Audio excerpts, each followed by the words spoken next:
Hola a todos, mi nombre es Yerica Chacón, estudiante de la Cátedra Fundamentos Económicos 2 de la Universidad Bicentenaria de Aragua, Núcleo Táchira, y en este video estaré hablando sobre la función del consumo, ahorro e inversión, ya que estas tienen gran relevancia en la economía de cualquier país y por ende del mundo. Empezamos por la función de consumo. Antes que nada hay que tener en cuenta el término consumo, que para López es un desequilibrio humano que se origina en una necesidad, el cual puede conllevar un precio o un costo social, dependiendo del tipo de bien o servicio en cuestión. En otras palabras, el consumo es usado en economía para hablar de los recursos que invierte un consumidor para obtener bienes y servicios que le ayuden a satisfacer sus necesidades.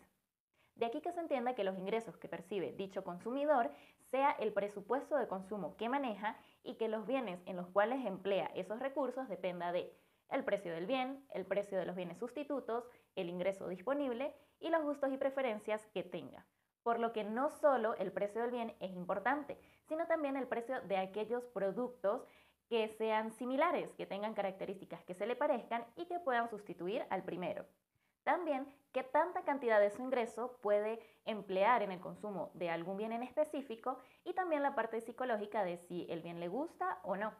Entonces entra en juego tanto factores internos como externos que afectan las decisiones del consumidor. Factores externos.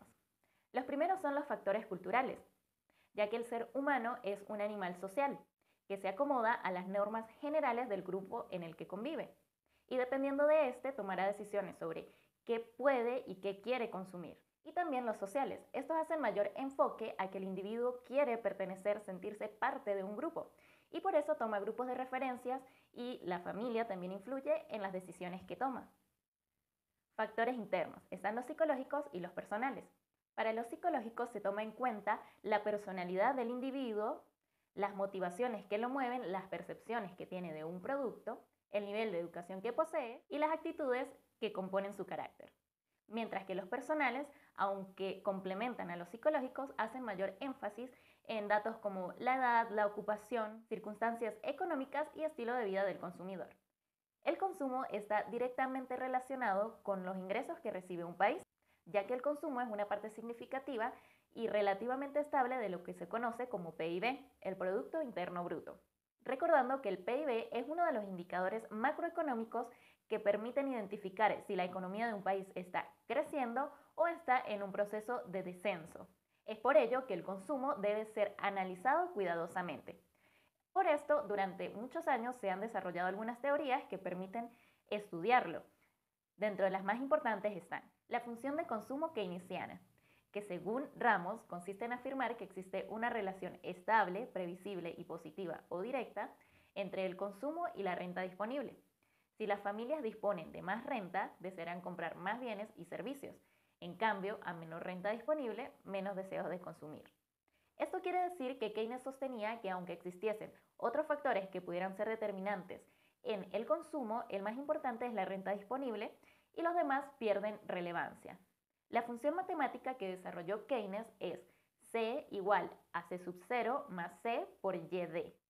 Aquí se hace uso de diferentes tipos de consumo, es decir, C significa consumo. C sub 0 hace referencia al consumo autónomo o independiente. Es aquel que debe hacerse sí o sí, sin importar el nivel de ingreso que tenga la familia o el individuo. Entran los consumos de primera necesidad como la comida, el techo, la ropa, entre otros que no puedan dejarse de lado. Mientras que la C minúscula dentro de la ecuación hace referencia al consumo inducido o dependiente. Estos son los consumos que se hacen dependiendo de la cantidad de renta disponible que tenga el individuo. No son de alta prioridad, sino que dependen de la disponibilidad de recursos. Otras teorías que son usadas para la función de consumo son la teoría de la renta relativa. Esta fue postulada por James Duesenberry, quien dijo que el consumo que hacían las familias no dependía de los ingresos que percibían, sino que dependía de los consumos que hacían otras familias con las que pudiesen compararse, sobre todo aquellas que tienen mayores ingresos. Además, para Duesenberry, las decisiones de consumo son irreversibles en el tiempo. Teoría de la renta permanente. Esta fue postulada por Milton Friedman y en ella indica que el consumo de los individuos no solo depende de los ingresos corrientes, es decir, de lo que tienen en el momento, sino de los ingresos que esperan percibir en el futuro. Teoría del ciclo vital. Fue postulada por Franco Modigliani. Esta teoría hace referencia a que el consumo que hace un individuo depende de la etapa de su vida en la que se encuentre, ya que no harán los mismos consumos un adolescente, un adulto joven que está en plena etapa laboral o un abuelo jubilado, ya que todos poseen diferentes ingresos y diferentes necesidades. Función del ahorro. Para hablar de esta función, primero definamos qué es el ahorro. El ahorro es la parte de los ingresos que no se consume y queda disponible para hacer consumos en el futuro. Según el BBVA, el ahorro es un porcentaje de los ingresos que la persona no gasta, con el propósito de contar con recursos económicos para un desembolso que podría efectuarse más adelante, invertirlo en un objetivo de futuro o simplemente reservarlo para una circunstancia inesperada. Entonces, esa cantidad de ingresos que es guardada para ocasiones futuras hace parte de la renta disponible de un individuo y es él mismo quien decide cuándo usará esa reserva. Normalmente se hace para afrontar situaciones inesperadas o etapas de bajos ingresos. Existen dos tipos de ahorro, el ahorro privado y el público. El ahorro privado es aquel que hacen las familias, las empresas o las instituciones sin ánimos de lucro. Para las familias son los ingresos netos recibidos menos los gastos hechos, mientras que para las empresas son las utilidades recibidas por las actividades económicas que realizan menos los dividendos que se divide entre los accionistas. Para el ahorro público se habla directamente del Estado, que recibe ingresos por medio de los impuestos y hace gastos en obras públicas y gestiones, por lo que el ahorro podría calcularse como los ingresos recibidos por impuestos menos los gastos hechos en obras públicas. Si esta diferencia es positiva, se tiene un superávit. Si es negativa, se tiene un déficit fiscal. Los determinantes del ahorro privado que podrían recolectarse según Villagómez son el ingreso percibido, ya que el ahorro que se ha recolectado es intertemporal, es decir, son recursos que se guardan durante las épocas donde mayores ingresos se perciben para poder utilizarlos durante las épocas en las que los ingresos disminuyan. Además, mientras mayores ingresos hay, mayor es la disponibilidad de recursos para hacer los gastos necesarios. Por lo tanto, hay mayor holgura para poder aumentar los ahorros. Entonces, la relación entre el ahorro y los ingresos sería proporcional. A mayor ingreso, mayor ahorro; a menor ingreso, menor ahorro. Tasas de interés.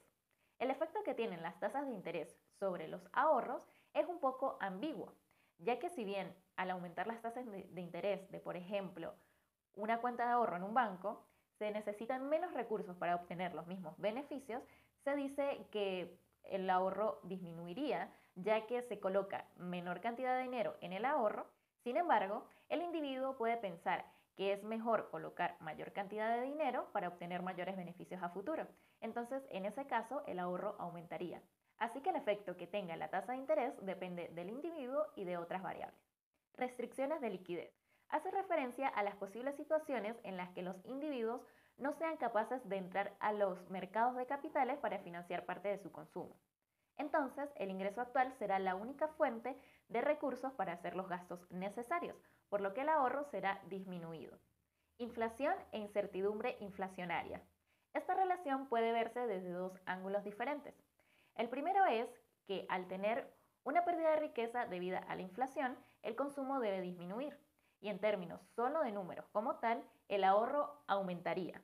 Sin embargo, el otro punto de vista dice que cuando la tasa de inflación sube, se busca consumir bienes durables, porque es menos costoso tener esos bienes que tener el dinero en efectivo. En esos casos, el ahorro disminuiría. Para ver esta función desde el punto de vista matemático, se usó la teoría de Keynes, en la que la renta disponible es el factor más importante.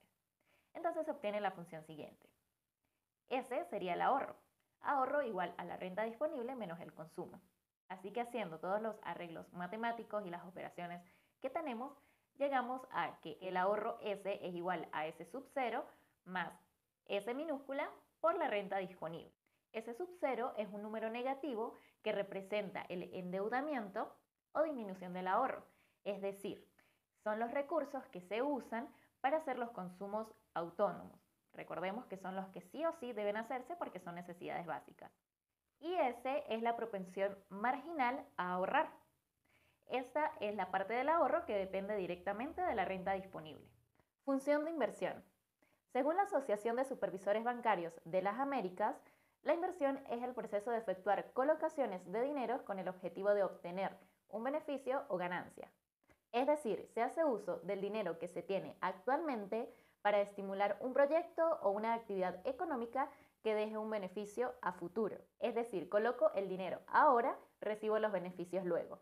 Toda inversión está sujeta a ciertas características, tales como que los recursos destinados pueden ser capital, trabajo o tiempo, el objetivo es obtener ganancias, se corre cierto riesgo, las ganancias o pérdidas son reflejadas luego de un plazo determinado en el que se corre la inversión. Entonces se puede decir que las inversiones tienen ciertos elementos específicos. Estos son rentabilidad. Hace referencia a los beneficios que van a ser obtenidos gracias a esa inversión. Es un porcentaje que indica si la inversión ha sido buena o no. Plazo. Es el periodo de tiempo en el que se planea mantener la inversión y al término del cual se espera obtener los beneficios o afrontar las pérdidas. Esto en caso de que la inversión haya sido no rentable. Liquidez. Es la capacidad que tiene esta inversión para convertirse en dinero efectivo de manera rápida y sin perder el valor original. Riesgo. Es la posibilidad de que la inversión no sea fructífera y genere pérdidas. El riesgo va directamente relacionado con la rentabilidad. A mayor rentabilidad, mayor riesgo de perder la inversión. Por otro lado, podemos clasificar las inversiones en diferentes categorías, dependiendo de su función, su tiempo y las relaciones que tienen entre sí. Según su función, pueden ser de renovación. Son aquellas que se hacen para cambiar equipos y maquinarias que se usan para obtener beneficios y que ya están envejecidas o han cumplido con su vida útil. De expansión. Se usan para que la capacidad productiva sea mayor. Se expanden sistemas, se compran más máquinas, más equipamiento. De modernización. Con esta se pretende disminuir costos, simplificar los procesos, conseguir mejoras en los productos existentes, lanzar productos nuevos, entre otras cosas. Según su tiempo, pueden ser a corto plazo, aquellas que tienen un plazo menor a un año, o a largo plazo si tienen un plazo mayor a un año. Según las relaciones que tienen entre sí, pueden ser complementarias. Son aquellas que una vez hechas permitirán o facilitarán hacer otras inversiones. Sustitutivas. Son aquellas que entorpecerán la realización de otras inversiones, llegando inclusive a ser excluyentes, es decir, si se hace una, no se hace la otra. O independientes, que son aquellas que no guardan ninguna relación con otra inversión. Para poder dar una teoría sobre los factores que pueden determinar los niveles de inversión, John Keynes propuso que el único determinante era el tipo de interés que estuviese presente en el mercado. Según Borja, se considera que el flujo de la inversión se mueve en forma proporcional al nivel de los tipos de interés, a los que toman como la única y fundamental variable que determina el volumen de inversión. Entonces, si la tasa de interés es alta, las inversiones bajan, mientras que si la tasa de interés es baja, las inversiones aumentarán. Aún así, también John Keynes tomaba en cuenta la posibilidad de que la baja inversión podía ser compensada con el uso extensivo del factor trabajo para bajar los costes de producción. Otros economistas que seguían la línea keynesiana, por su parte, postularon una teoría de la inversión diferente, en la que no solo era determinante las tasas de interés, sino que también tenía efecto las expectativas que tuviesen los empresarios en el mercado en ese momento. A modo de conclusión, vale resaltar las relaciones que se forman entre el consumo, el ahorro y la inversión. Recordemos que el consumo son los recursos que se emplean para obtener bienes y servicios para satisfacer las necesidades. El ahorro es la parte de los ingresos que se guarda para ser usada en un futuro, y la inversión es la parte de los recursos que se coloca ahora para poder obtener beneficios a futuro. Entonces, si se usa mayor cantidad de recursos para el consumo, se tiene menos para el ahorro, y a menor ahorro se tienen menos recursos para poder invertir, por lo que se tiene menor inversión. Es decir, a mayor consumo, menor ahorro y menor inversión. Pero visto desde otro punto de vista, en el que el enfoque esté en la inversión, el ahorro y otros factores como las tasas de interés, se puede decir que si el ahorro supera la inversión, la economía podría caer en una crisis, ya que si bien las tasas de interés podrían bajar al haber pocas inversiones, y esto pudiese llevar a algunos inversionistas a querer invertir sus recursos, hay que recordar que las inversiones no solo dependen de las tasas de interés, sino de las expectativas que tengan los empresarios. Y si estaban pensando en ahorrar antes que en invertir, es porque no tienen una visión favorable del futuro en el mercado. Y eso también afecta las decisiones que puedan tomar en estas inversiones. Esto ha sido todo por esta presentación. Espero que haya sido de utilidad. Hasta luego.